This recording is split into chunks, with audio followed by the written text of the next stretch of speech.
Hello price Lord. இன்றைக்கான சிந்தனை. ஒரு ஊரில் இருந்த ராஜாவின் அரண்மனையில் வேலை பார்த்து வந்த ஏழை விவசாயி எப்போதும் பாடிக்கொண்டே இருப்பாராம். சந்தோஷமாகவே எப்போதும் சிரித்த முகத்துடன் இருக்கும் இந்த மனிதரை பார்க்கும் போதெல்லாம் ராஜாவுக்கு பிரமிப்பாக இருக்கும். இவன் எப்படி இப்படி பாடிக்கொண்டே கவலையற்ற வாழ்வு வாழ்கிறான் என்று. ஒரு முறை தனது அமைச்சரிடம் தனது ஆதங்கத்தை கொட்டி, எப்படி இது சாத்தியம், எந்த உலக இன்பத்தையும் அனுபவிக்காதவன் எப்படி இப்படி சந்தோஷமாய் என்றாராம். அதற்கு அமைச்சர் சொன்னார், எல்லாம் 999 தான் அரசே. அரசனுக்கு வியப்பு. அதென்ன 999? உங்களுக்கு காண்பிக்கிறேன் பாருங்கள் என்று சொல்லிவிட்டு மறுநாள் அதிகாலை அந்த ஏழை மனிதனின் குடிசை முன்பு ஒரு பொட்டலத்தை போட்டு வைத்தார் அமைச்சர். காலை அந்த மனிதன் கதவை திறந்து அந்த பொட்டலத்தை எடுத்து பிரித்து பார்த்தான். அதில் நிறைய தங்க காசுகள். ஓ, கடவுள் என் கஷ்டத்தை பார்த்து கண் திறந்து விட்டார் என்று சந்தோஷத்தில் குதித்த அந்த மனிதன் அதை எண்ணி பார்த்தான். அதற்குள் 999 தங்க காசுகள். அதை அப்படியே பத்திரப்படுத்தி விட்டு குறைவாயிருக்கும் அந்த ஒரு தங்க காசுக்காக உழைக்க ஆரம்பித்தான். இப்போது அவன் முகத்தில் சிரிப்பை பார்க்க முடியவில்லை.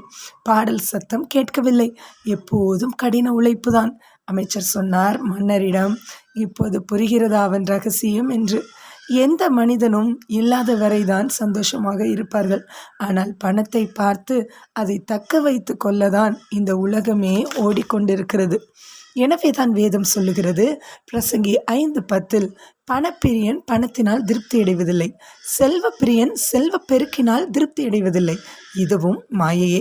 மாயையாயிருக்கும் இந்த பணத்திற்காக இன்றைக்கு நம் கையிலும் நாளை மற்றவர் கையிலும் இருக்கும் இந்த பணத்திற்காக உறவை இழக்காதீர்கள், சமாதானத்தை குலைக்காதீர்கள். பணம் தேவைதான், ஆனால் அதை தக்க வைத்து கொள்ள போராட தேவையில்லை.